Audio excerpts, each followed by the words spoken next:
إن الحمد لله نحمده ونستعينه ونستهديه ونستغفره ونعوذ بالله من شرور أنفسنا ومن سيئات أعمالنا من يهده الله فلا مضل له ومن يضلله فلا هادي له أشهد أن لا إله إلا الله وحده لا شريك له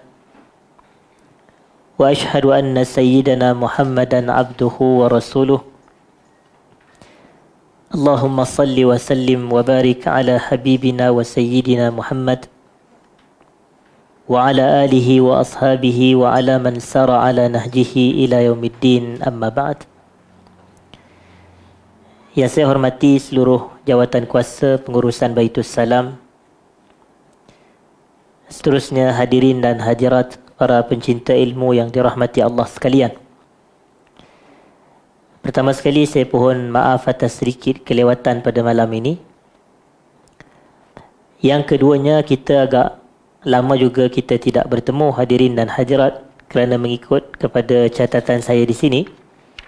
Majlis terakhir kita adalah pada 18 Mei yang lepas. Dan hari ini 15 Jun, maknanya sudah bersamaan hampir sebulan kita tidak mengadakan kuliah. Jadi pada malam ni kita nak sambung perbahasan kita ringkasan Zadul Ma'ad ini, Mukhtasaru Zadil Ma'ad fi Hadi Khairil Ibad sallallahu alaihi wasallam, yang mana kitab ni diringkaskan oleh Al-Ustaz Dr. Ahmad bin Osman Al-Mazdiyat. Ahmad bin Osman Al-Mazdiyat hafizahullahu ta'ala, iaitu ringkasan ke atas kitab yang ditulis oleh Syamsuddin Ibn Qayyim Al-Jawziyah, namanya Zadul Ma'ad fi Hadi Khairil Ibad sallallahu alaihi wasallam. Zadul Ma'ad fi Hadi Khairil Ibad. Jadi pada malam ni kita nak masuk perbahasan nombor yang ke-14 daripada kitab ni, iaitu fasal yang ke-14. Fasal yang ke-14. Disebutkan di sini, fi hadihi sallallahu alaihi wasallam fi salatihi tatawwu' ala rahilah. Fasal berkenaan dengan petunjuk Nabi sallallahu alaihi wasallam berkaitan pelaksanaan salat sunat di atas haiwan tunggangan. Berkenaan dengan pelaksanaan salat sunat di atas haiwan tunggangan, ala rahilah. Ar-rahilah adalah kenderaan. Tetapi kita tahu pada zaman Nabi sallallahu alaihi wasallam, kenderaan yang ada pada ketika itu adalah haiwan tunggangan. Sama ada unta atau kuda atau keldai, hadirin dan hadirat, ini adalah antara haiwan tunggangan. Dan disebutkan di sini oleh Ibnul Qayyim, wa kana yusalli at-tatawwu'a bil-laili wan-nahari 'ala rahilatihi fi as-safar qibala ayyi wijhatin tawajjahat bih.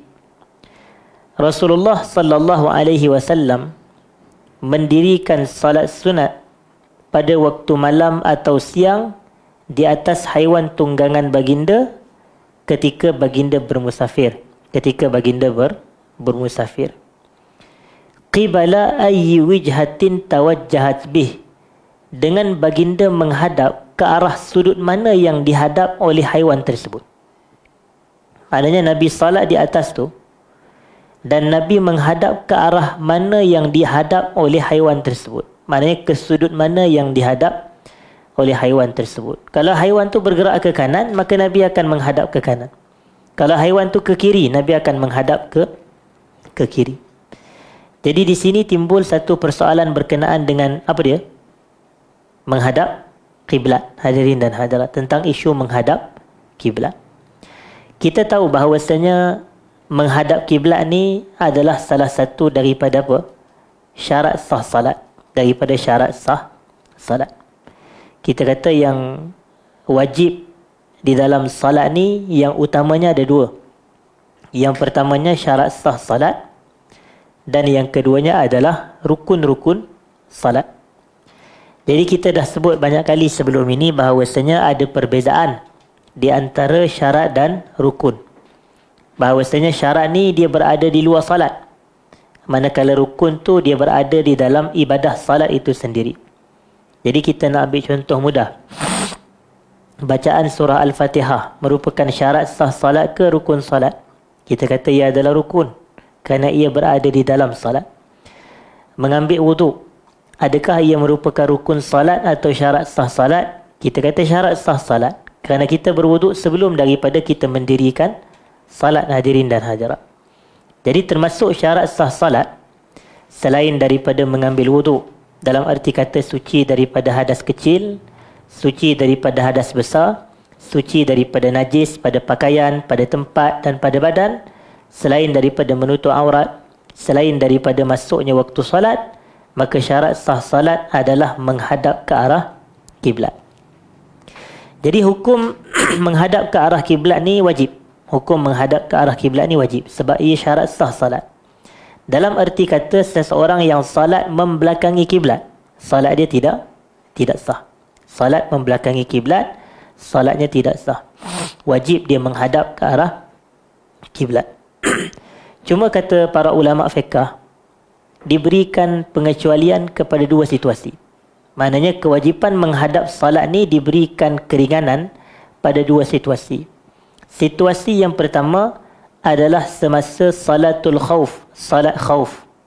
Yang mana apabila salat khauf didirikan, maka tidak disyaratkan untuk mereka yang salat pada ketika itu menghadap ke arah kiblat. Dan situasi yang kedua adalah salat sunat di atas kenderaan. Salat sunat di atas kenderaan. Yang inilah yang kita jadikan sebagai topik perbahasan dan perbicaraan pada malam ni. Iaitu bahawasanya Nabi SAW, baginda pernah mendirikan salat sunat di atas kenderaan, tak kira siang, tak kira malam, ketika baginda bermusafir, hadirin dan hadirat, ketika baginda bermusafir. Jadi inilah yang menunjukkan bahawasanya dibolehkan untuk kita mendirikan salat sunat di atas kenderaan. Tetapi kita katakan begini, kenderaan moden terbahagi kepada dua pecahan pula. Ada kenderaan moden pada hari ini yang kita boleh salat fardu pun di dalamnya. Kerana sifat dia berbeza dengan kenderaan pada zaman Nabi sallallahu alaihi wasallam yang membolehkan kita hanya salat sunat sahaja di situ. Sebab itu kalau kita ambil contoh, kapal terbang termasuk tak kenderaan? Kapal terbang termasuk kenderaan. Tapi apabila kita duduk di dalam kapal terbang, kita statik ke kita bergerak-gerak macam naik unta, macam naik kuda? Kita statik sahaja. Hadirin dan hadirat, kita tak bergoyang kanan, tak bergoyang kiri, tak turun, naik kiri, depan, belakang, tidak. Jadi ketika situasi tersebut dia statik dan dia menghadap ke arah yang sama dalam tempoh masa yang lama, maka kita kata di situ boleh tak buat solat fardu di atas kenderaan, iaitu kapal terbang? Jawapannya dibolehkan. Walaupun kapal terbang dikategorikan sebagai kenderaan, hadirin dan hadirat. Tapi mungkin kalau kita boleh nak umpamakan kenderaan pada zaman Nabi adalah dengan kereta ataupun bas yang tu. Yang mana kereta ni kejap ke kanan, kejap masuk simpang kiri, kejap dia straight, kejap dia U-turn, macam tu. Jadi dia boleh umpama dengan haiwan, kenderaan tersebut, hadirin dan hadirat. Tapi yang ketika itu, adakah boleh salat fardu dalam kereta? Kita kata tak boleh. Maka dia mengambil pakai sebiji hukum salat sunat yang kita katakan kenderaan pada zaman Nabi adalah haiwan tunggangan. Maknanya kalau salat sunat boleh tak? Kata para ulama boleh. Kalau salat di atas kenderaan tanpa menghadap ke arah kiblat, tanpa menghadap ke arah kiblat.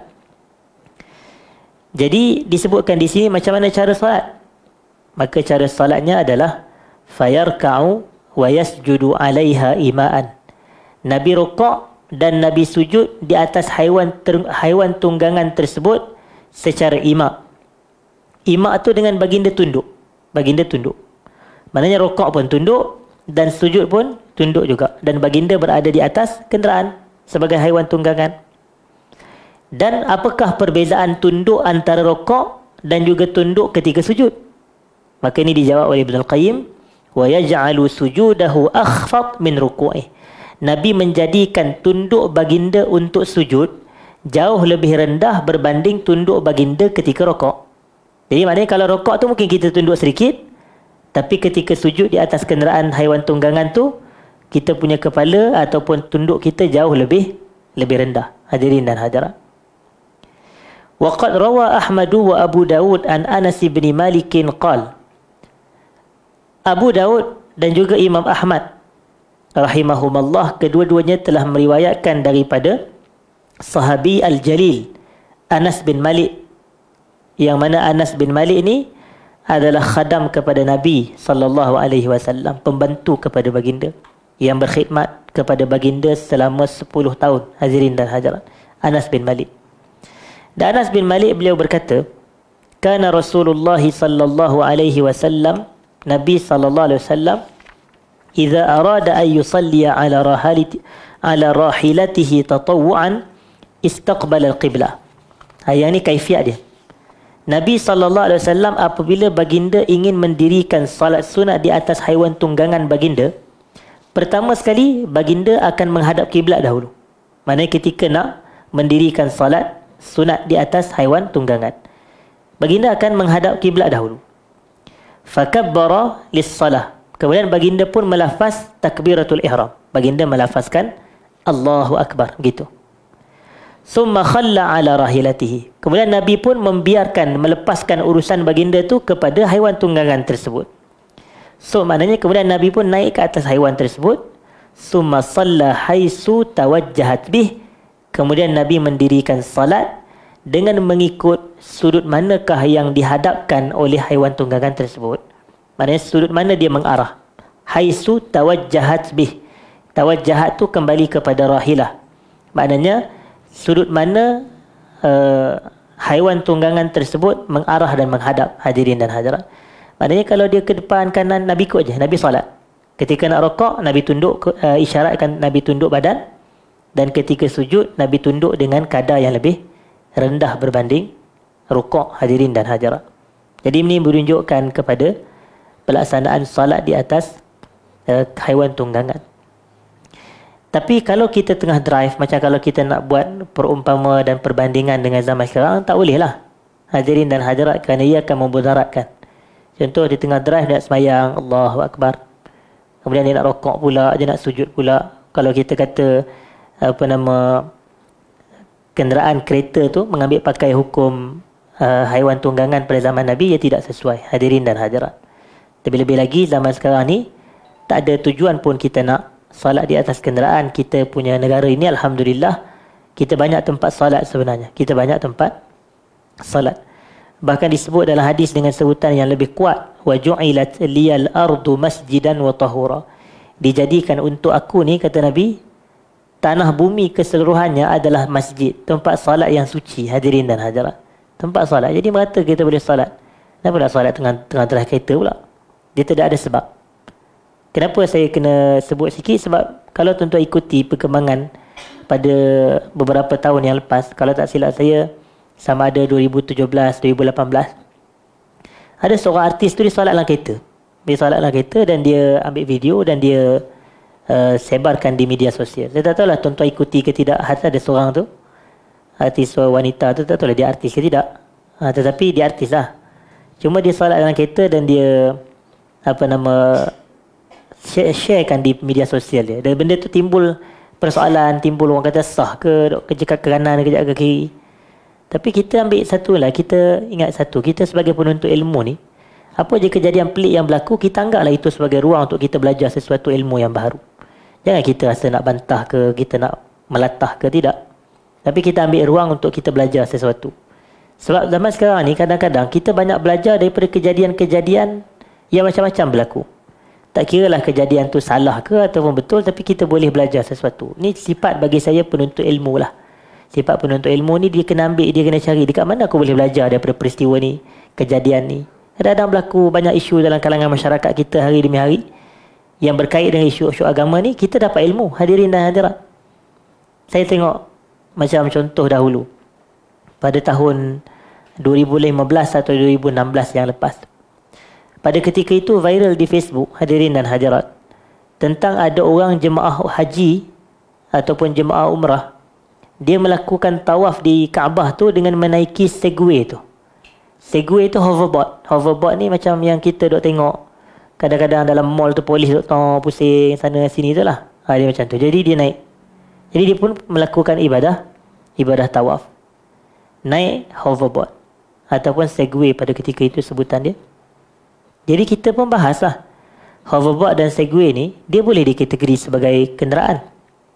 Sebab kita naik atas dia, dia bawa kita. Macam naik apa, sama je hukumnya dengan naik motor, bawa motor. Sama je lah. Lalu, kita pun bangkit. Adakah pernah Nabi melakukan tawaf dengan menaiki kenderaan? Rupanya ada hadis. Memang Nabi pernah melakukan tawaf dengan menaiki unta. Jadi dikias kepada itu. Jadi menunjukkan hukum dia nak kata haram tak boleh. Nak kata makruh pun ada dalil yang menunjukkan naik unta. Unta lagilah haiwan. Haiwan bawa masuk masjid. Lagilah, betul tak? Mungkin dibahas. Itu pun jadi perbahasan para ulama. Hukum membawa masuk haiwan dalam masjid. Sebab Kaabah kan dalam Masjidil Haram. Dan Nabi melakukan tawaf di dalam Kaabah. Maksudnya di dalam Masjidil Haram. Dengan naik unta. Jadi ulama bahas dari sudut tu. Mereka kata dibolehkan untuk kita melakukan tawaf dengan menaiki kenderaan.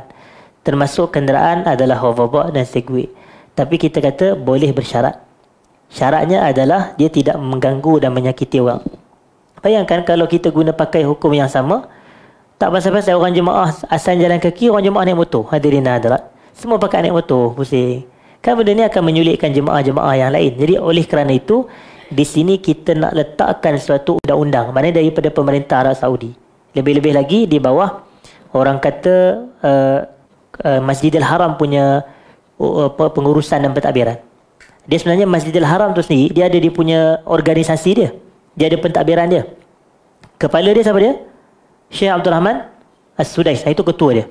Sebab itu Abdul Rahman As-Sudais ni dia level-level menteri lah kalau ke Arab Saudi sekarang ni. Sebab dia jaga dua tanah suci ni. Masjidil Haram dia jaga, Masjid Nabi pun dia jaga. Sebab itu dia punya gelaran dia adalah Ma'ali Syekh. Ma'ali Syekh ni biasanya untuk wazir je, untuk menteri je. Ma'ali Syekh Al-Ustaz Dr. Abdul Rahman As-Sudais. Begitu. Ma'ali, dia Ma'ali Syekh ni maknanya kalau macam kita yang berhormat sekian lah, yang berhormat menteri, YBM, begitu. Yang berhormat menteri. Tapi As-Sudais ni level gitu. Jadi kalau dah pihak sana, walaupun dari sudut hukum mungkin boleh, tapi dari sudut undang-undang yang diletakkan oleh pihak pengurusan Masjidil Haram tak dibenarkan. Kita kena ikut lah. Kita kena patuh lah. Jadi poin yang saya nak dapatkan adalah, bila berlaku isu tu, video tu viral, ulama pun keluarkan hukum. Jadi saya ingat waktu itu, masa saya masih berkhidmat di Pejabat Mufti Wilayah Persekutuan, dan memang kita daripada Pejabat Mufti pada waktu itulah telah mengeluarkan satu artikel. Dan sekarang ni pun masih wujud lagi. Tuan-tuan searchlah Google, hukum menggunakan segway ataupun tawaf menggunakan segway, Mufti WP, keluarlah artikel tu. Hadirin dan hadirat. Jadi kita bahas satu persatu. Jadi saya nak balik kepada isu yang ada artis yang solat sunat dalam, saya tak pasti dia solat sunat ke solat fardu. Tapi dia tunjuk video dia semayang dalam kenderaan. Jadi waktu itu, sama juga, bila viral, orang tanya soalan kepada Pejabat Mufti pada waktu itu. Jadi saya telah menjawab dan menulis secara panjang lebar tentang isu tu dalam, kalau saya tak silap, dalam Irsyad Al-Fatwa, iaitu hukum hakam berkaitan solat di atas kenderaan ataupun di dalam kenderaan. Hukum hakam berkaitan solat di dalam kenderaan. Jadi di situlah kita pecahkan. Kenderaan ni ada pelbagai kategori. Ada kenderaan yang macam kapal terbang yang sifatnya statik dan dia stabil. Ada juga kenderaan yang walaupun dia nampak macam kokoh dan stabil, tapi susah kita nak mendirikan solat di situ. Contohnya ETS. Tuan-tuan pernah solat dalam ETS? Jadi walaupun dalam ETS ada tak surau? Sebenarnya ada surau. Hadirin dan hadirat.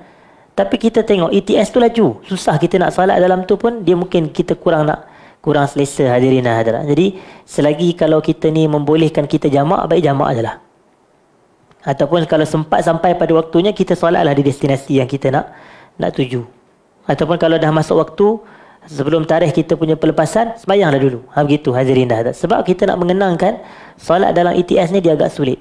Dia agak susah sedikit sebenarnya. Begitu juga kalau kita nak solat dalam bas, dalam kereta pada hari ini dengan situasi yang sesak dan berbeza. Jadi mungkin dia mengambil pakai hukum yang tidak sama dengan solat di atas kenderaan pada zaman Nabi sallallahu alaihi wasallam.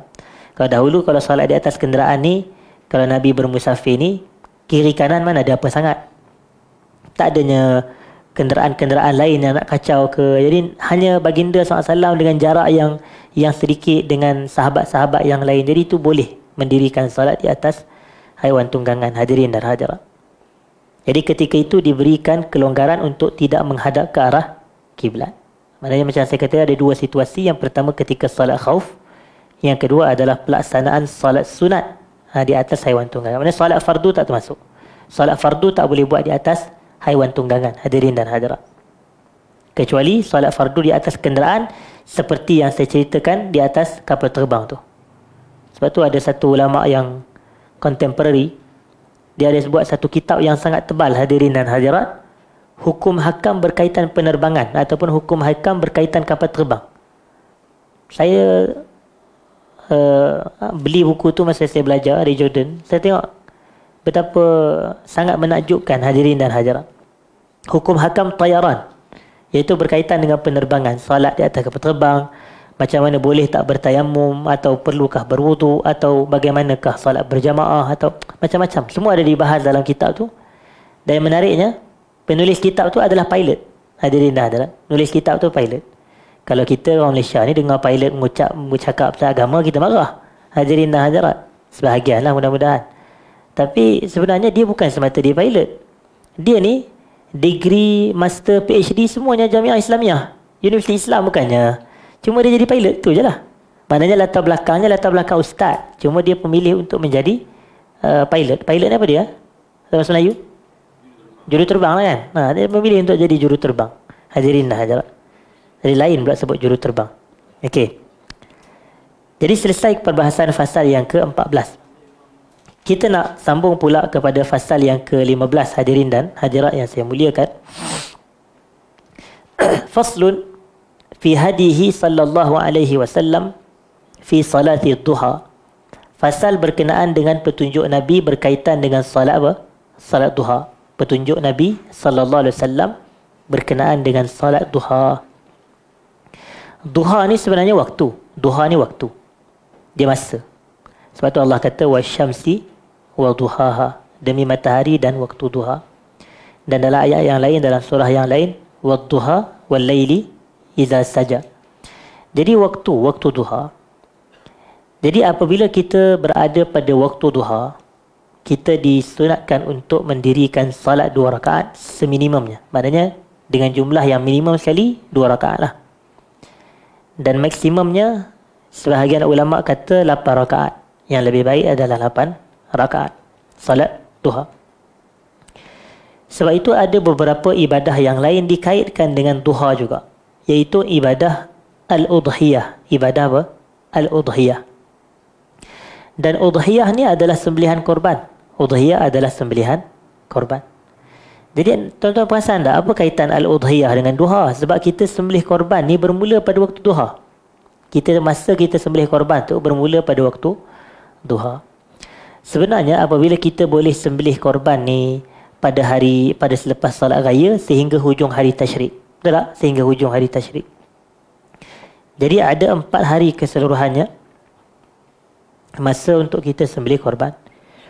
Iaitu pada hari yang ke-10 Zulhijjah, hari raya haji ni. Ataupun yang lebih tepat, dia adalah hari raya korban. Sebenarnya lebih tepat, dia adalah hari raya korban.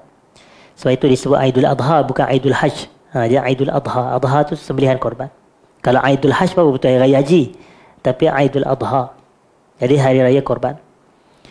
Jadi dalam tempoh 4 hari tu, 3 hari tasyrik, 11, 12 dan 13 Zulhijjah, ayyamut tasyriq yang disifatkan ayyamu aklin wa syurbin wa zikrin lillahi ta'ala, hari-hari untuk kita makan, hari-hari untuk kita minum, dan hari-hari untuk kita berzikir. Sebab tu haram berpuasa oleh sebahagian ulama pada hari tasyrik. Sebab dia hari untuk makan, pada hari untuk minum, dan hari untuk kita memperbanyak zikrullah, hadirin dan hadirat. Kemudian yang saya nak sebutkan adalah dalam tempoh 4 hari itu, maknanya siang dan malam tu boleh kita sembelih korban. Sebab nanti orang tanya pula, boleh tak sembelih korban pada waktu malam? Kita kata boleh, selama mana masih berada pada 10, 11, 12 tu. Kecuali 13 malam tu dah tak boleh lah. Sebab dia dah, bila dah masuk maghrib tu dah tamat dah, hari yang ke-14 dah. Jadi, tapi kalau malam yang ke-13 tu boleh, hadirin dan hadirat. Jadi ini menunjukkan bolehlah sembelih korban pada waktu malam. Cuma para ulama kata afdalnya pada waktu siang. Afdalnya pada waktu siang. Itu pun sebab apa waktu siang lebih afdal? Sebab dikatakan yang waktu malam ni gelap. Jadi kalau sembelih ni takut kita sembelih kambing, rupanya tangan Tok Imam pula. Allah, kesian dia. Jadi sebab itu dirisau, sebab itu dikatakan tidak digalakkan atau makruh untuk melakukan sembelihan pada waktu malam. Tapi kalau kita zaman sekarang ni, kalau kita nak sembelih haiwan korban pada waktu malam, tak logik kalau dalam kegelapan. Biasanya mungkin dalam tempat pusat penyembelihan yang berlampu, yang ada spotlight yang kuat, lampu dia, pencahayaannya. Jadi begitu. Ini antara hukum hakam yang dibahas berkait dengan sembelihan. Tapi poinnya adalah bila Allah Ta'ala sebut dalam surah Al-Kawthar ayat yang kedua, fasalli li rabbika wanhar, dan dirikan salat kepada Tuhan kamu serta lakukanlah sembelihan. Lalu para ulama tafsir kata salat dalam ayat tu adalah salat hari raya, dan selepas salat hari raya baru kita lakukan sembelihan. Jadi selepas salat raya tu kan waktu tu waktu duha, hadirin dan hadirat. Maka atas faktor itulah sembelihan korban ni dinamakan sebagai al-udhiyah, kerana ia dilakukan pada waktu duha. Ia dilakukan pada waktu duha, maknanya bermula penyembelihan pada waktu duha. Tapi asasnya apabila duha ni adalah waktu dan masa, maka kita katakan kita dituntut untuk mendirikan salat sekurang-kurangnya 2 rakaat. Yang inilah cuba nak dibahaskan oleh penulis kitab kita, Al-Imam Ibn Al-Qayyim rahimahullah. Al-Imam Ibn Al-Qayyim rahimahullah.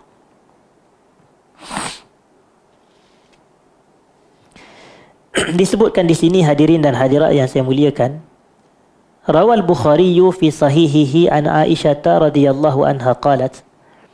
Al-Bukhari, Al-Imam Al-Bukhari rahimahullah meriwayatkan dalam sahihnya, iaitu Sahih Al-Bukhari, an Aisyah radhiyallahu anha, daripada Sayyidah ibunda kita Aisyah radhiyallahu anha qalat, beliau berkata, ma ra'aitu Rasulullah sallallahu alaihi wasallam yusalli subhata duha wa inni la usabbihuha. Aku tak pernah pun tengok Nabi sallallahu alaihi wasallam mendirikan solat duha, dan aku melakukan solat duha. Yang ni adalah hadis sahih riwayat Aisyah. Tapi hadis begini, kita tak boleh nak faham literal begitu. Kadang-kala disebutkan kefahaman ni, aku tak pernah melihat Nabi solat duha. Boleh jadi maksudnya, aku tak pernah melihat Nabi SAW ni melakukan solat duha hari-hari.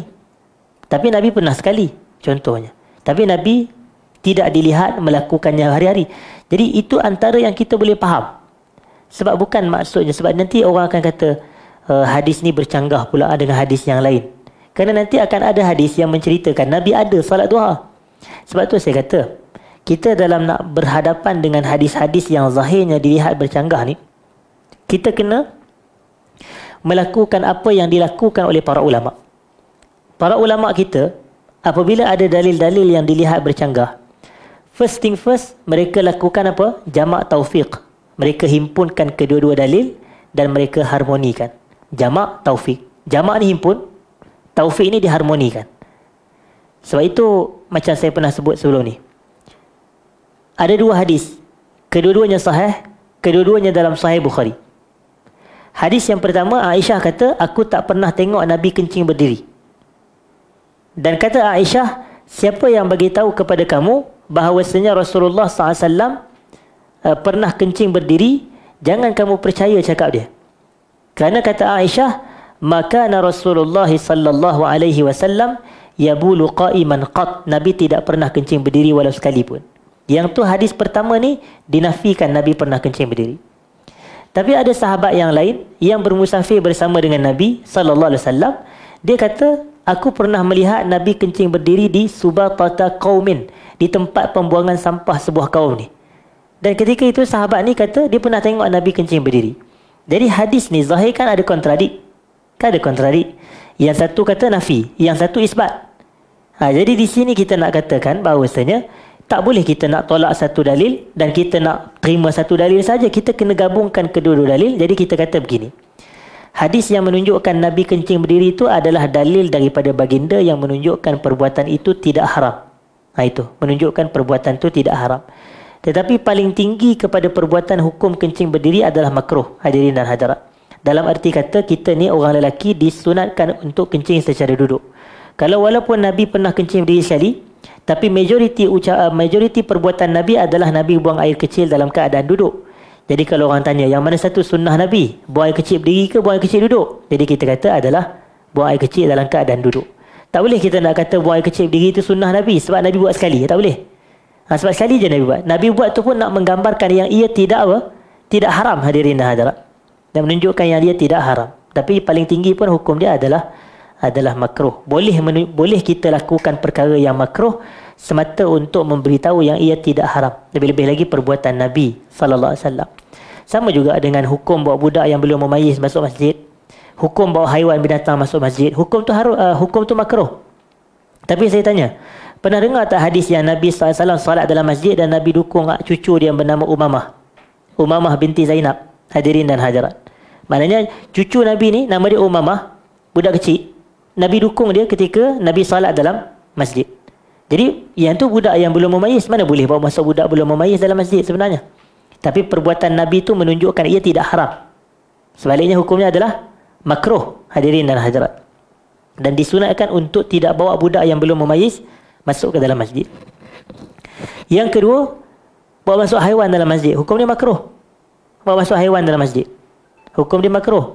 Tapi macam kita kata tadi, Nabi pernah tak naik unta bawa masuk tawaf dalam Kaabah, area Kaabah tu? Kita kata pernah.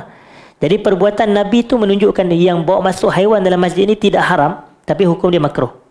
Dia juga sama dengan situasi perbuatan Nabi SAW kencing berdiri, ia tidak haram, hukumnya adalah makruh.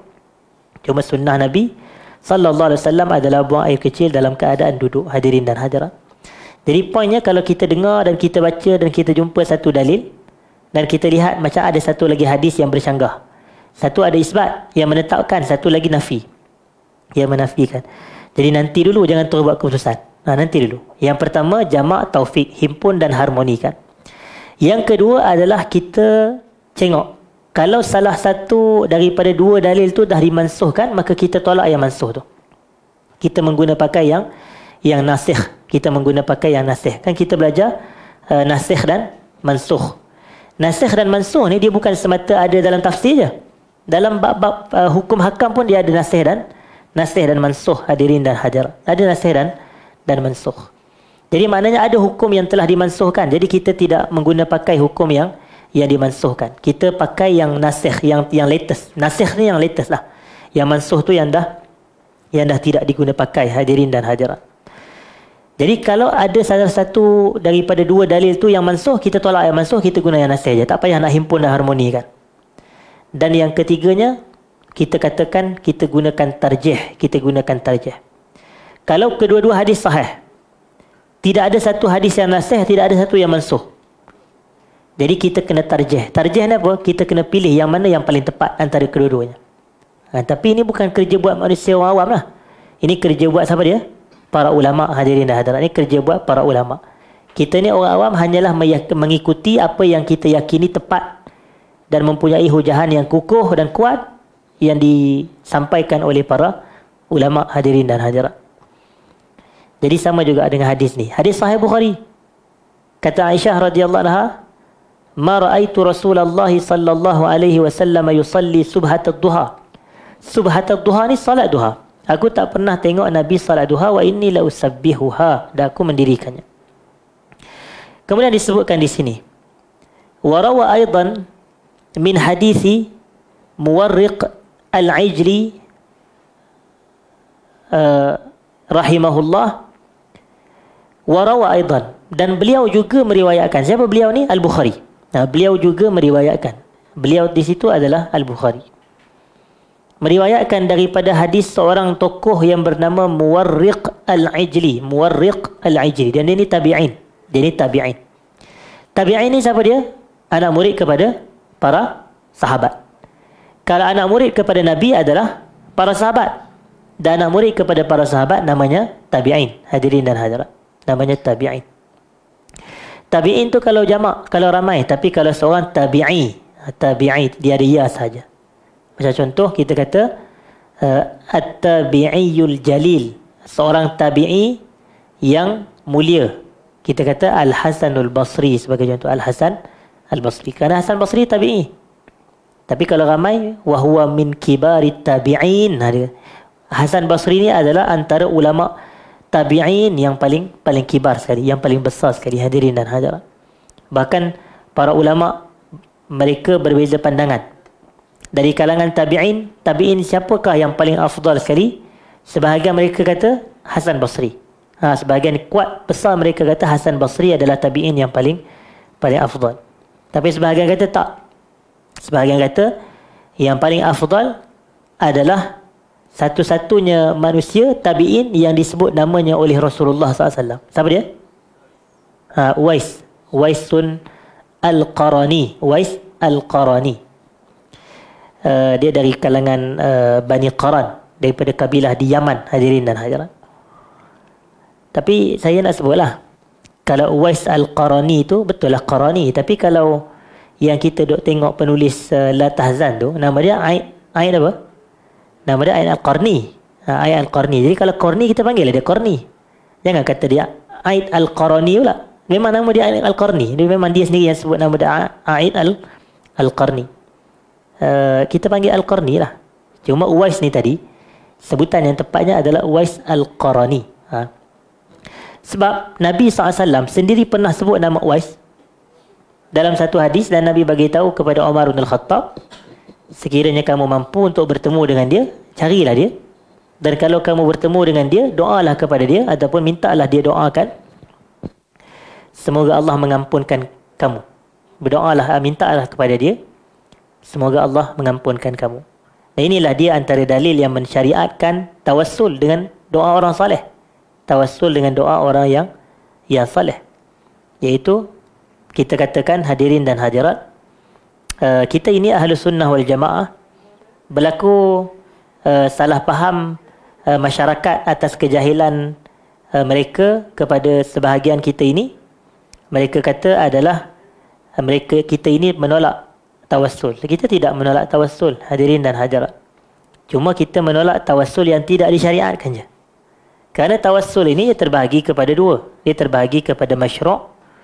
Tak ada tawassul yang ghairu masyru'. Tawassul yang disyariatkan dan tawassul yang tidak disyariatkan. Tawassul yang disyariatkan ni mengikut dalil-dalil yang kuat, hadirin dan hadirat, ia terbahagi kepada tiga. Ia terbahagi kepada tiga. Yang pertamanya adalah tawassul dengan nama-nama dan sifat-sifat Allah. Tawassul dengan nama-nama dan sifat-sifat Allah. Dan ini dalilnya daripada Quran. Bahkan dalilnya daripada peramalan dan perbuatan Nabi kita sallallahu alaihi wasallam. Yang mana Allah Taala kata dalam Quran, "Walillahil asmaul husna fad'uhu biha." Allah mempunyai nama-nama yang baik, berdoalah kamu kepada Allah menggunakan nama-nama Allah yang baik ini. Yang kedua adalah tawassul dengan amalan saleh. Tawassul dengan amalan saleh.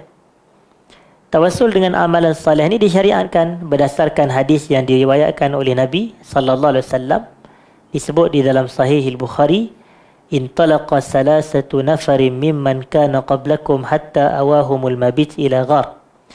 3 orang lelaki dari kalangan Bani Israel sebelum kamu, mereka pergi bermusafir sehinggalah sampai kepada waktu malam mereka nak berteduh, dan sebahagian riwayat kata waktu itu hujan lebat. Jadi dah malam, hujan lebat pula, mereka nak cari tempat berteduh, hadirin dan hadirat. Mereka naik kepada sebuah bukit, dan di dalam bukit tu adanya ghar. Ghar ni gua kecil yang terdapat di atas atau di dalam bukit, hadirin dan hadirat. Falamma dakhalu, sebaik sahaja mereka masuk ke dalam gua tersebut, inhadarat sahratun minal jabali fasaddat alaihimul ghar. Tiba-tiba ada satu batu besar daripada atas bukit yang jatuh, dan batu besar itu tutup pintu gua tersebut. Kemudian bila batu dah menutup pintu gua, macam mana ada manusia boleh angkat batu? Mustahil. Yang kita duk angkat tu bukan batu besar, hadirin dan hadirat. Yang kita duk angkat tu batu bata. Yalah, nak susul pasal pokok bunga tu cerita lain lah. Tapi ni batu besar turun daripada atas bukit, jatuh dan tutup pintu gua. Fasaddat alaihimul ghar, kata Nabi SAW. Dan ia menutup pintu gua. Lalu bila jalan keluar sudah tidak ada, maka salah seorang daripada lelaki tu, mereka kata, "Innahu la yunjikum min hadhihi sahrah illa an tad'u wallaha bi salihi a'malikum." Kamu takkan dapat nak keluar dan selamat daripada batu besar ni kecuali kamu kena berdoa kepada Allah menggunakan perantaraan amal soleh kamu. Berdoa kepada Allah menggunakan amal soleh. Itulah tawassul. Tawassul ni menjadikan sesuatu sebagai wasilah, hadirin dan hadirat. Jadi itu dalilnya yang menunjukkan boleh untuk kita berdoa kepada Allah menggunakan amalan soleh. Kita tengok Al-Fudail bin Iyad rahimahullah. Al-Imam Az-Zahabi dalam kitabnya Siyarul A'lamin Nubala, beliau sebut Al-Fudail bin Iyad ni ketika dia berada pada sakit yang hampir menyebab dia mati, dia berdoa kepada Allah. Dia kata, Allahumma arhamni bihubbi iyyak. Allahumma arhamni bihubbi iyyak. Ya Allah, kau rahmatilah aku dengan kecintaanku kepadamu. Dia boleh je sebut Allahumma arhamni, ya Allah kau rahmati aku. Boleh je dia sebut begitu. Tapi dia guna apa? Allahumma arhamni bihubbi iyyak. Ya Allah, kau kasihilah aku, kau sayangkanlah aku dengan kecintaanku kepadamu. Cinta kita kepada Allah amal soleh ke bukan? Cinta kita kepada Allah adalah amal soleh. Jadi dia bertawassul dengan amal soleh. Jadi ini menunjukkan ia disyariatkan. Dan yang ketiganya adalah tawassul dengan doa orang yang soleh. Dengan doa orang yang soleh. Dan kita tambah lagi sebagaimana yang ditambah oleh para ulama, doa orang soleh yang masih hidup. Doa orang soleh yang masih hidup. Bukan kepada yang dah mati. Doa orang soleh yang masih hidup. Berdalilkan hadis Bukhari juga daripada Umar bin Al-Khattab juga, bahawasanya Umar pernah menyebut, kami ni dahulu apabila kemarau panjang berlaku, kami akan bertawassul kepada Rasulullah sallallahu alaihi wasallam. Apabila Rasulullah telah wafat, kami pergi kepada Sayyiduna, apa nama dia? Bapa saudara Nabi tu. Apa nama? Al-Abbas, terima kasih. Al-Abbas bin Abdul Muttalib radhiyallahu anhu, dan kami tawassul dengan Al-Abbas, hadirin dan hadirat. Dan Al-Abbas ni walaupun dia pak saudara Nabi, tapi dia muda lagi pada Nabi. Dia usia dia lagi muda pada Nabi. Sebab tu dia masih hidup. Jadi kita kata pak menakan kita mati dulu, pak menakan hidup lagi macam pelik pula. Tak, zaman dulu ni tak. Sebab Al-Abbas ni walaupun dia pak saudara Nabi, tapi dia jarak dengan Abdullah bapa Nabi tu jauh. Abdullah ni antara anak-anak awal Abdul Muttalib. Manakala Al-Abbas ni anak-anak yang dah hujung-hujung, hadirin dan hadirat. Anak yang dah di hujung-hujung ni. Jadi sebab tu jarak usia tu jauh. Jadi ketika itu Al-Abbas pun berdoa kepada Allah, ya Allah turunkan hujan. Maknanya Sayyidina Umar kata, padahal kalau nak dibuat perbandingan, Sayyidina Umar pun doa mustajab juga. Umar ni bukan jalan-jalan, hadirin dan hadirat. Dia pun dijamin syurga oleh Nabi SAW. Tapi dia bertawassul dengan bapa saudara Nabi, Al-Abbas bin Abdul Muttalib. Dan itulah menjadi dalil bahawasanya tawassul dibolehkan dengan doa orang yang soleh. Maksudnya kita bukan minta kepada dia, tapi kita minta dia berdoa kepada Allah. Kan ada beza tu. Minta kepada manusia ni macam kita kata macam satu, wahai Abbas, tolonglah kau turunkan hujan. Itu salah. Tapi kita kata, wahai Al-Abbas, tolonglah doa kepada Allah agar Allah turunkan hujan kepada kami semua. Ini betul lah. Inilah tawassul dengan doa orang soleh. Macam kita jumpa ustaz, tolong doakan anak saya. Macam tu. Sama lah, kita dah biasa buat pun sebenarnya. Ustaz tolong doakan saya ni sihat atau cemerlang dalam peperiksaan yang akan datang, bla bla bla. Yang tu tawassul dengan doa orang yang soleh. Jadi termasuk contohnya adalah kes Uwais Al-Qarani ni tadilah. Apabila Nabi kata kepada Umar, kalau kau jumpa dengan dia, minta dia doa kepada Allah supaya Allah ampunkan. Tapi kalau nak dibuatlah perbandingan dari sudut ketokohan dan kewarakan dan kewalian dan kemuliaan dan ketinggian kedudukan, jauhlah Umar bin Al-Khattab, hadirin dan hadirat. Orang kata para sahabat ni adalah sebenar-benar, orang kata awliyaullahi haqqan, sebenar-benar wali Allah. Semua para sahabat. Kalau seorang tu tak mencapai tahap para sahabat tu, maknanya dia rendah lagi lah martabat dan darjatnya. Lepas tu kita kata para sahabat ni, kalau tuan-tuan buka satu kitab namanya Hilyatul Awliya wa Tabaqatul Asfiya. Hilya al-Awliya ni perhiasan para wali Allah. Ditulis oleh Al-Imam Al-Hafiz Abu Nu'aim Al-Asbahani rahimahullah, Abu Nu'aim Al-Asbahani. Dan dalam kitab tu, siapa dia wali-wali yang si Abu Nu'aim ni letakkan? Yang pertama sekali ialah Rasulullah, kemudian Abu Bakar, kemudian Umar, kemudian Osman, kemudian Ali. Ini semua wali-wali Allah, hadirin dan hadirat. Jadi sebab itu darjat mereka jauh lebih tinggi. Tambahan pula, Umar bin Al-Khattab, dia dijamin syurga. Abu Bakar fil jannah, wa Umar fil jannah, wa Osman fil jannah, wa Ali fil jannah.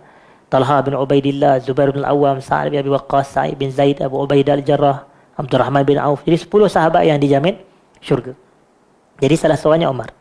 Tapi pun menunjukkan rendah dirinya Umar bin Al-Khattab ni, betapa tawaduknya dia. Tak siapa orang, Uwais Al-Qarani, dia kata datang, tolonglah istighfar kepada Allah untuk aku. Allah kita kata rendah dirinya Umar bin Al-Khattab radhiyallahu anhu. Jadi walaupun perbahasan tu dia tidak ada kaitan dengan topik kita ni, tapi saya kongsikan sebagai selingan walaupun sedikit lari daripada topik hadirin, saya minta maaf. Jadi disebutkan di sini tabi'in namanya Muwarriq al-Ajli. Qultu li Ibnu Umar. Aku berkata kepada Ibnu Umar. Berkata tu bertanyalah. Kadang-kadang berkata tu sesuai diterjemahkan berkata.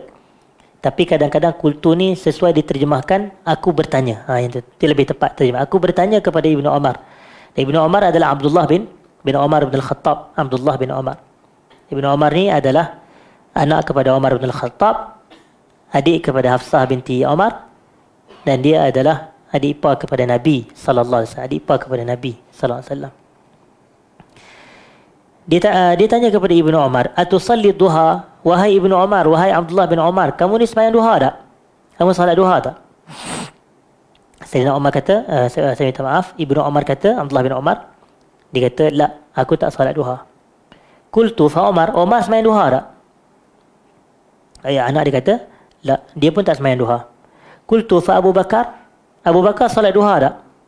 Qala la. Maka dia kata Abu Bakar pun tak salat duha. Qultu fa Nabi SAW, Nabi pun macam mana? Kemudian qala la ikhaluhu. La ikhaluhu ni dia tak berani nak jazamkan. Dia tak berani nak jazam ni maknanya dia tak berani nak kata secara pasti tidak tu. Tapi kalau untuk dia kata memang aku tak sembahyang duha. Kalau untuk pak dia Umar bin Khattab, memang dia kata pak dia tak sembahyang duha. Kalau Abu Bakar, dia kata Abu Bakar pun tak salat duha. Tapi kalau bab Nabi ni, Ibnu Umar ni dia kata la ikhaluhu ni aku tak merasa, aku rasa baginda pun tak buat juga. Tapi dia bukannya pastilah, dia kata aku rasa baginda pun tak buat. Macam tu. Aku rasa baginda pun tidak. Dia yang kita katakan di sini la azunnuhu sallaha aidan. Aku tidak merasakan yang Nabi juga mendirikan solat duha. Tapi dia tak sebut secara jazam lah. Dia tak sebut secara pasti. Tapi ini antara hadis yang menunjukkan Nabi tidak solat duha. Satu. Wa fi sahihi Muslim. Nampak? Dalam sahih Muslim pula. Ni sahih Bukhari dua-dua tadi. Wa fi sahihi Muslim. Dalam sahih Muslim. An Aisyata radhiyallahu anha. Daripada Sayyidah ibunda kita Aisyah radhiyallahu anha. Qalat. Beliau berkata. Kana Rasulullah sallallahu alaihi wasallam yusalli duha arba'an. Nabi sallallahu alaihi wasallam pernah mendirikan salat duha 4 rakaat. Siapa dia kata? Aisyah kata. Hadis Bukhari tadi dia kata aku tak pernah tengok Nabi salat. Jadi sebab tu kita kena, orang kata gabung dan kita kena harmoni. Apa sebenarnya maksud dia? Nanti Ibnul Qayyim dia akan jelaskan. Itu bukan peranan kita lah, Ibnul Qayyim yang akan jelaskan. Sebab dia ulama. Jadi kita ni membaca saja kalam-kalam ulama, hadirin dan hadirat. Jadi kana Rasulullah SAW yusalli duha arba'an. Rasulullah SAW ni pernah mendiri salat duha sebanyak 4 rakaat. Wa yazidu masya-Allah, dan baginda tambah rakaat tu dengan kadar yang Allah kehendaki. Maknanya kadang-kadang baginda buat lebih daripada 4 rakaat. Dan 4 rakaat di sini zahirnya adalah 2 rakaat 2 rakaat. Itu makna dia. Maknanya 2 rakaat 2 rakaat. 2 rakaat 1 salam, 2 rakaat 1 salam. Wa fi sahihain, di dalam sahihain, iaitu dalam sahih Bukhari dan sahih Muslim. Yang ini riwayat dalam sahih Bukhari dan sahih Muslim. An Ummi Hani, daripada Ummu Hani. Dan Ummu Hani ini gelaran. Nama dia Fakhitah. Sebahagian kata Fatimah, sebahagian kata Fakhitah. Tapi dalam sejarah Alamin Nubala, Fakhitah, hadirin. Fakhitah binti Abi Talib. Nampak tak dia ni agak-agak dia siapa? Kalau Fakhitah binti Abi Talib, maknanya dia mesti adik-beradik dengan siapa dia? Sayyidina Ali lah. Sayyidina Ali bin Abi Talib. Jadi dia adalah adik kepada Sayyidina Ali. Fakhitah ni, Ummu Hani ni adalah adik perempuan kepada Sayyidina Ali, hadirin dan hadirat. Dan Ummu Hani ni dalam masa yang sama, bila dia adik perempuan kepada Sayyidina Ali, maknanya dia apa hubungan dia dengan Nabi SAW? Dia adalah sepupu Nabi SAW. Kerana Sayyidina Ali ni adalah sepupu Nabi. Ali bin Abi Talib bin Abdul Muttalib. Muhammad bin Abdullah bin Abdul Muttalib. Jadi tok mereka sama. Tok mereka orang yang sama. Pak mereka adik-beradik, hadirin dan hadirat. Dan Rasulullah SAW serta Sayyidina Ali dan Ummu Hani ini adalah sepupu. Apa kata Ummu Hani? Annahu salla yawmal fathi 8 raka'atin wa zalika duha. Nabi SAW pernah mendirikan salat sebanyak 8 rakaat pada waktu duha pada hari pembukaan kota Mekah, Yaum al-Fath. Itu pada hari pembukaan kota Mekah. Fathu Mekah tu. Jadi pada Fathu Mekah, Nabi SAW mendirikan salat 8 rakaat pada waktu apa? Pada waktu duha. Dan sebahagian ulama mengatakan salat 8 rakaat pada waktu duha tu adalah salat duha. Maksudnya salat duha. Jadi maknanya menunjuk Nabi melakukan salat duha. Walaupun ada sebahagian ulama hadis, dia kata tak. Salat itu adalah salat khusus sempena pembukaan kota. Pembukaan Mekah. Jadi itu salat khusus. Dia bukan salat duha. Jadi begitu antara kepahaman yang disebut oleh para ulama. Lalu datanglah dia punya statement daripada Ibnul Qayyim, hadirin dan hadirat. Apa kata beliau? فَاخْتَلَفَ النَّاسُ فِي هَذِهِ الْأَحَادِيثِ عَلَى طُرُقٍ. Para ulama berbeza pandangan tentang semua hadis-hadis ni kepada beberapa pendapat. Barulah dia nak nyata. Mula dia datangkan dalil dulu. Ibnul Qayyim ni mula dia datangkan dalil dulu. Ada yang kata begini, ada dalil begini. Jadi kemudian barulah beliau sertakan pandangan para ulama. Dan asasnya para ulama ni biasanya ulama-ulama yang mensyarahkan hadis inilah. Ulama-ulama yang mensyarahkan hadis ni. Jadi di sini dikongsikan ada lebih kurang 4 pendapat, hadirin dan hadirat, ataupun ada 4 kumpulan di sini. Iaitu minhum yang pertama, pendapat yang pertama. Minhum man rajjaha riwayat al-fi'l 'ala at-tarak. Ada dari kalangan para ulama yang merajihkan, maknanya mereka memberatkan, maknanya mereka mengatakan pandangan yang rajih, pandangan yang tepat adalah Nabi buat salat duha, berbanding pandangan yang kata Nabi tak buat salat duha. Ada pandangan yang menyebut Nabi tak buat duha tadi, daripada Ibnu Umar, daripada Aisyah, dalam kedua-duanya dalam Sahih Al-Bukhari itu. Jadi mereka kata kalau berlaku pertembungan riwayat, ada riwayat yang Nabi kata Nabi buat, ataupun ada riwayat yang menunjukkan Nabi buat, dan ada riwayat yang menunjukkan Nabi tak buat, maka kita rajihkan Nabi buat. Hadirin dan hadirat. Yang ini pandangan pertama, merajihkan yang Nabi buat. Kenapa? Bi'annaha musbitatun, kerana ini mensabitkan sesuatu amalan. Tatadammanu ziyadata ilmin khafiyat 'ala nafi, yang menggambarkan bahawasanya kalau dia bagi tahu yang Nabi pernah buat, menunjukkan ini adalah lebihan ilmu, ini ilmu tambahan ke atas orang yang menafikan. Macam hadis yang kata Nabi pernah kencing berdiri, yang Aisyah dia nafikan. Dia kata maka Rasulullah sallallahu alaihi wasallam yabulu qa'iman qat. Nabi tak pernah kencing berdiri walau sekali pun. Tapi Aisyah ni, dia bukan setiap masa ada bersama dengan Nabi. Betul tak? Adakah bila Nabi bermusafir dia ikut? Dia tak ikut. Nabi pergi ke medan jihad, dia tak ikut. Nabi pergi ke sana sini, bukan semua dia ikut. Hadirin dan hadirat. Jadi bila ada satunya yang kata aku pernah tengok Nabi kencing berdiri, jadi yang tu dia isbat. Aisyah dia nafi. Jadi isbat ni kita rajihkan isbat mengatasi nafi. Ini ilmu usul fiqh lah, hadirin dan hadirat. Maknanya apabila bertembung, iza ta'arada bainan nafi wal isbat, yuqaddamul isbat ala nafi. Ini kaedah usul fiqh, hadirin dan hadirat. Apabila bertembung antara nafi dengan isbat, yang menafikan dan yang menetapkan, kita dahulukan yang menetapkan di atas yang menafikan. Kena dahulu. Ini pandangan para ulama. Jadi maknanya menunjukkan adanya riwayat yang menunjukkan Nabi pernah kencing berdiri. Dalam ni riwayat yang Nabi pernah salat duha, yang ni kuat, hadirin dan hadirat, mengatasi pendapat yang kata Nabi tak buat salat duha. Qalu, lalu mereka berkata, wa qad akhbarat Aisyatu wa Anas wa Jabir wa Ummu Hani wa Ali bin Abi Talib annahu sallaha. Kerana ada riwayat daripada Aisyah macam dalam Sahih Bukhari tadi. Kalau saya minta maaf, dalam Sahih Bukhari dan Sahih Muslim, ataupun dalam Sahih Muslim yang sebelum ni. Wa qad akhbarat, Aisyah telah mengkhabarkan, Anas bin Malik telah mengkhabarkan, Jabir bin Abdullah Al-Ansari telah mengkhabarkan, Ummu Hani tadi, Fakhitah binti Abi Talib ni telah mengkhabarkan, Ali bin Abi Talib membagi tahu annahu sallaha, bahasanya Nabi pernah salat duha. Nabi melakukan salat duha.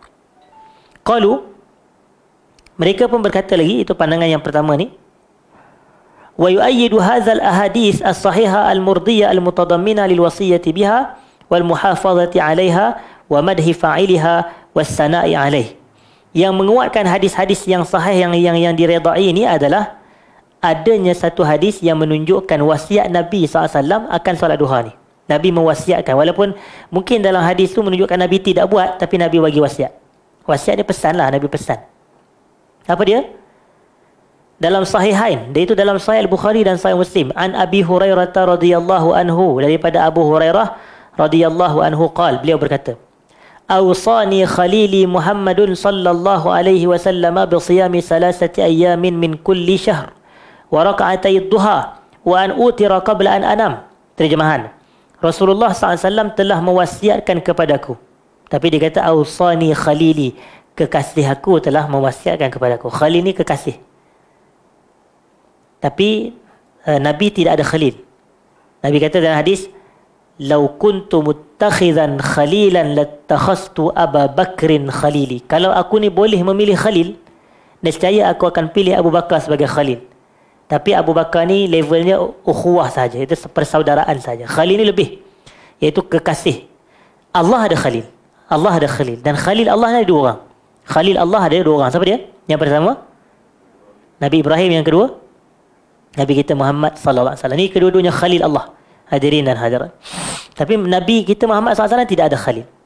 Cuma Anas ni disebut dari sudut bahasa je lah. Saya minta maaf. Abu Hurairah ni disebut dari sudut bahasa. Dia kata awsani khalili, kekasih aku. Mana dia sudut bahasa lah.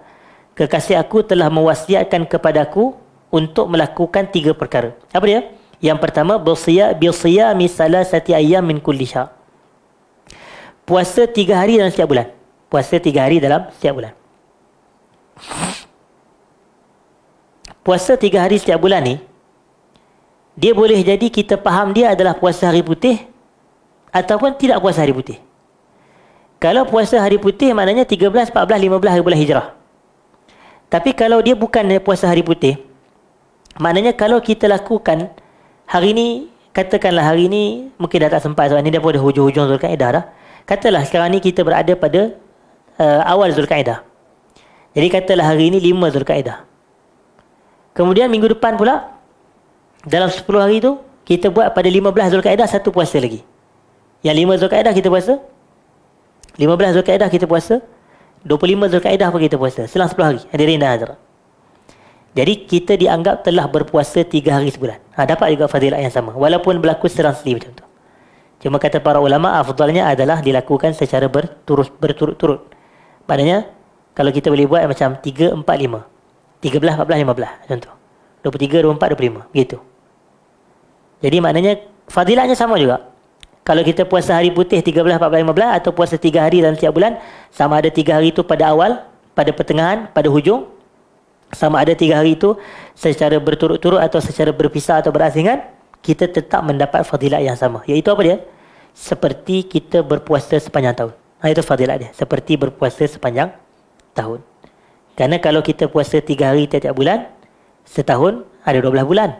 12 kali 3, 36. 36 kali 10, 360. Jadi 360 adalah bilangan hari dalam setahun mengikut kalender hijrah. 360 adalah bilangan hari dalam setahun mengikut kalender hijrah. Jadi kalau dia berpuasa 3 hari setiap bulan, maka setahun tu dia puasa 36 hari lah. Bila dia puasa 36 hari, satu hari itu kita akan digandakan 10 ganjaran pahala berdalilkan firman Allah Subhanahu wa ta'ala, man ja'a bil hasanati falahu asyru amsalihha. Siapa buat satu kebaikan, dia dapat 10 ganjaran pahala. Yang kedua yang dipesankan oleh Nabi SAW kepada Abu Hurairah adalah wa raka'atay duha, 2 rakaat salat duha. 2 rakaat salat duha. Jadi tengok, ada wasiat daripada Nabi kepada Abu Hurairah. Dan hadis ni riwayat Bukhari Muslim. Jadi inilah yang menguatkan Nabi ada buat salat duha. Kalau Nabi tak buat, kenapa Nabi bagi wasiat? Betul tak? Takkan kita nak wasiat benda kita tak pernah buat. Nanti orang kata, ni cakap tak boleh bikin. Macam saya, tuan-tuan jangan pesan solat tahajud ya. Tapi ustaz ni paling tak solat tahajud sekali dalam seumur hidup dia. Mana boleh macam tu? Kita kena buat solat tahajud, baru kita wasiat kepada orang, betul tak?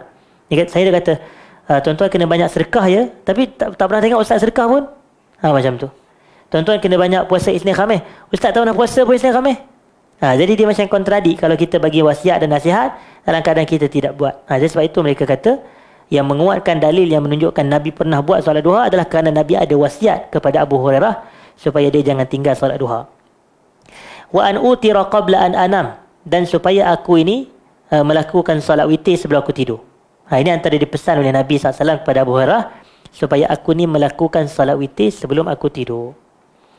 Itu pandangan yang pertama. Pandangan yang kedua, hadirin dan hadirat, wa ta'ifatun saniyah, pandangan yang kedua, itu kelompok yang kedua. zahabat ila ahadisit tark. Mereka cenderung kepada pandangan yang hadis-hadis yang mengatakan Nabi tak pernah buat tu lebih kuat. Maknanya dia kata Nabi tak buat solat duha. Ini pandangan hadis tu lebih kuat. Warajjahatha min jihati sihhati isnadiha. Dan kumpulan yang kedua ni mereka merajihkan hadis yang kata Nabi tak buat tu kerana sanad dia sahih.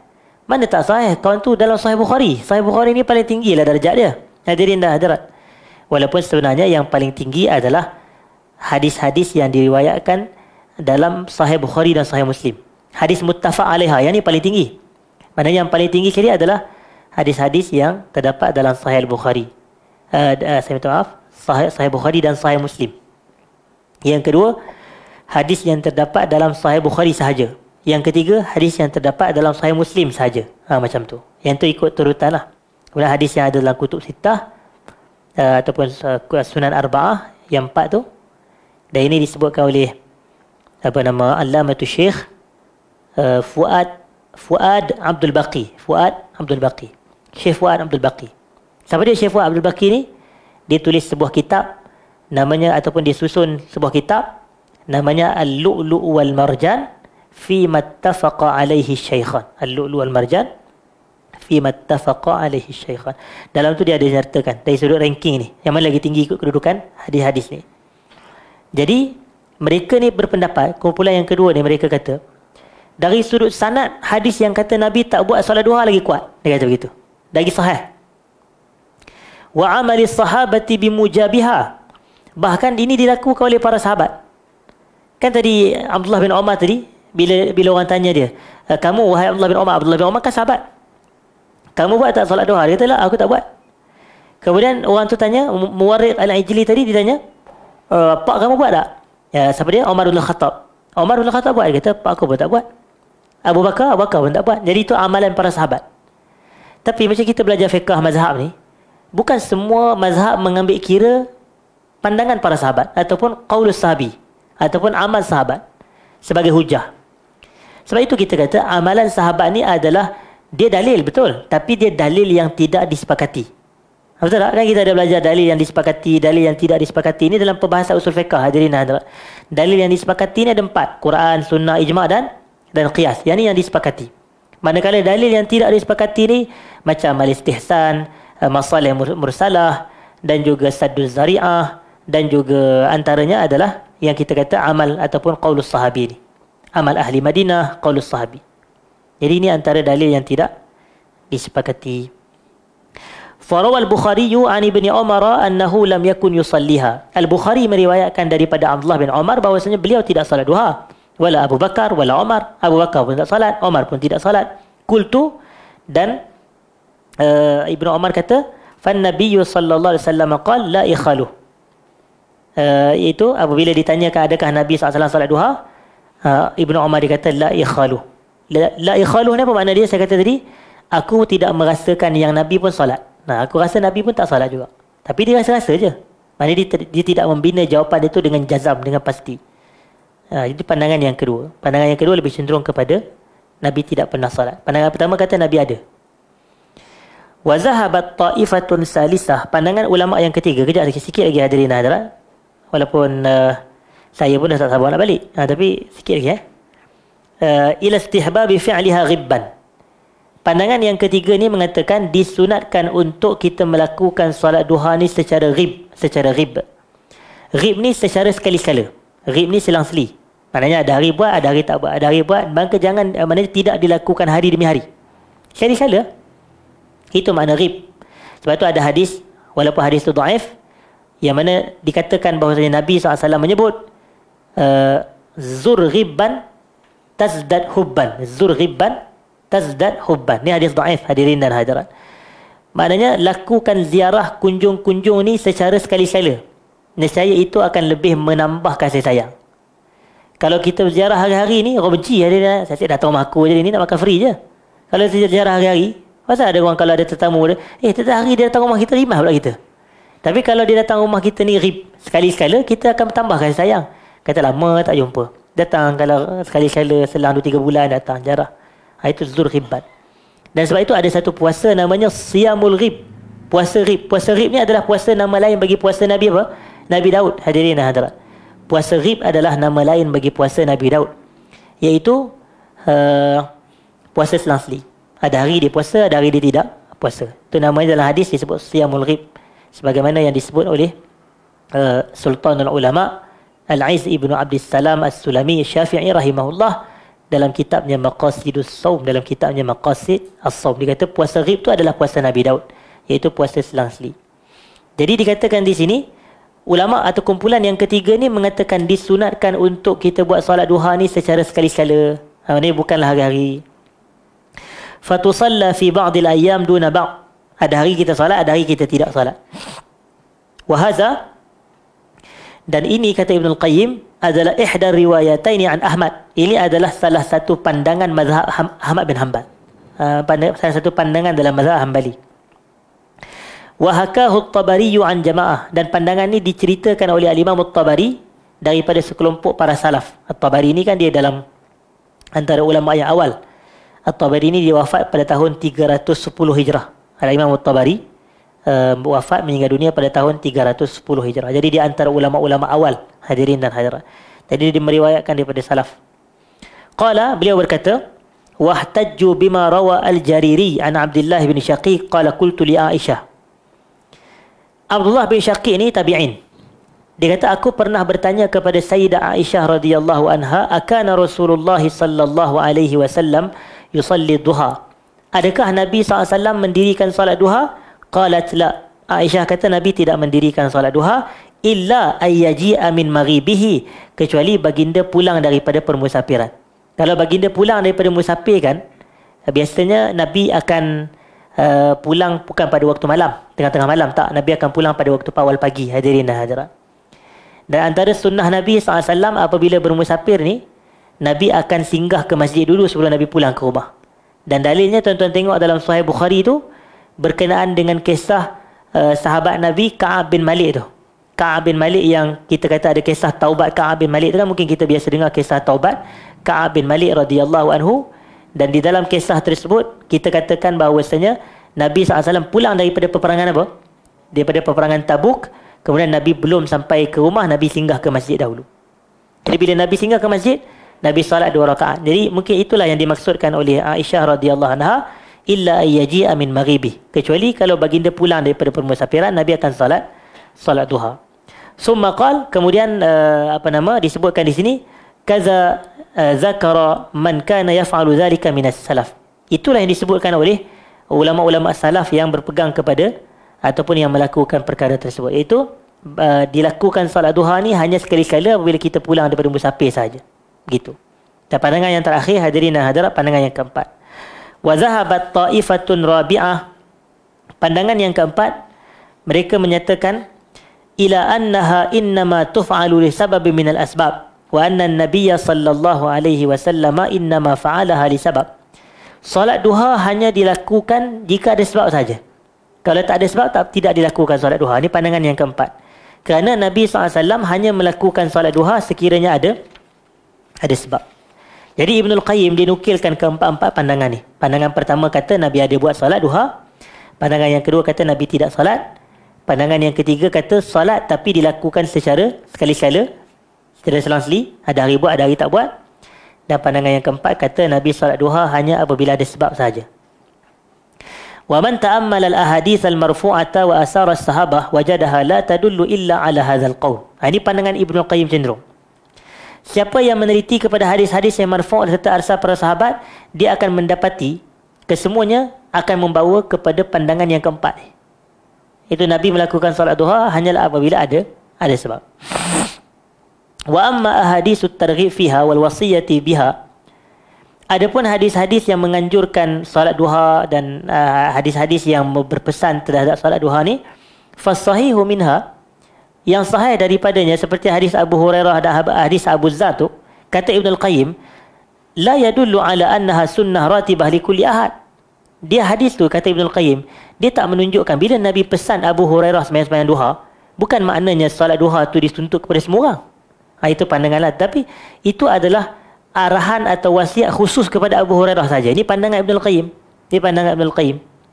Jadi dia kata hadis tu tak menunjukkan solat duha tu dituntut kepada semua orang, tapi adalah khusus kepada Abu Hurairah saja. Hadirin dan hadirat. Jadi wa innama awsa Abu Hurairah bidzalik, sesungguhnya Nabi bagi pesan kepada Abu Hurairah untuk solat duha dan untuk solat witir pada tiap malam dan sebelum tidur, dan juga puasa 3 hari berturut tu, atau puasa 3 hari saya betulkan 3 hari dalam setiap bulan. Dia kata li'annahu qad ruwiya anna Abu Hurairah kana yakhtaru darsal hadis bil laili 'ala salah. Dia kata di sini Abu Hurairah ni dia memilih untuk mempelajari ilmu hadis pada waktu malam berbanding solat tahajud, banding solat malam. Maknanya antara solat malam dengan dia nak pergi baca hadis atau nak belajar hadis, dia pilih untuk baca hadis. Lalu Nabi pun fa'amarahu bid-duha badalan min qiyamil lail. Maka Nabi suruh dia sembahyang duha untuk ganti daripada qiyamul lail yang dia tak buat pada waktu malam tu. Jadi menunjukkan sebahagian ulama ni dia cenderung, oh ni sebenarnya arahan ni bersifat khusus kepada Abu Hurairah, bukanlah terpakai kepada semua. Walihaza amarahu alla yanam hatta yutir. Sebab itulah Nabi bagi tahu kepada Abu Hurairah tadi, jangan kamu tidur kecuali kamu telah salat witir. Sebab dia tak bangun malam tu. Maksudnya dia tak bangun qiyamul lail sebab bila malam dia fokus kepada baca hadis. Jadi sebab tu Nabi suruh dia solat witir sebelum dia tidur. Hadirin dan hadirat. Walam ya'mur bidzalika Abu Bakar wal Umar wa sair sahabah, dan Nabi tak pesan pun kepada Abu Bakar, kepada Umar, kepada para sahabat supaya apa? Supaya solat duha, supaya jangan tidur sehingga solat witir dahulu, begitu. Hadirin dan hadirat. Itulah Ibnu Qayyim, dia stop sampai itu saja. Tapi kalau ada orang kata, adakah ini pandangan semua ulama? Kita kata tidak. Ini pandangan Ibnul Qayyim. Ini pandangan Ibnul Qayyim. Jadi kita kata pandangan yang kedua, macam kita kata tadi, pandangan yang kedua adalah salah satu pandangan daripada mazhab Hanbali. Salah satu pandangan daripada mazhab Hanbali. Saya minta maaf, pandangan yang ketiga, iaitu dilakukan secara sekali-sekala. Salat duha ni dilakukan secara sekali-sekala adalah pandangan dalam mazhab Hanbali. Salah satu riwayat daripada Imam Ahmad. Tapi kalau dalam mazhab Syafi'i, hadirin dan hadirat, salat duha ni adalah antara salat rawatib, antara salat yang muakkad. Antara salat yang muakkad. Ada salat yang muakkad ni, antaranya ada salat sunat yang muakkad ni adalah salat duha, salat witir dengan salat tahajud. Hadirin dan hadirat, salat duha, salat witir dan salat tahajud ni dalam mazhab Syafi'i. Sebagaimana yang disebut di dalam kitab Al-Iqna' fi Halli Al-Fadhi Abi Syuja'. Al-Iqna' fi Halli Al-Fadhi Abi Syuja' oleh Al-Khatib Asy-Syirbini rahimahullah. Jadi dalam mazhab Syafi'i mengatakan disunatkan kepada kita untuk melakukan salat duha. Baik. Memadai secara itu perbahasan kita, hadirin dan hadirat. InsyaAllah kita sambung lagi pada kuliah akan datang. Saya minta maaf kalau terlajak sikit pada malam ni. Aqulu qawli hadza astaghfirullahal azim li wa lakum. Assalamualaikum warahmatullahi wabarakatuh.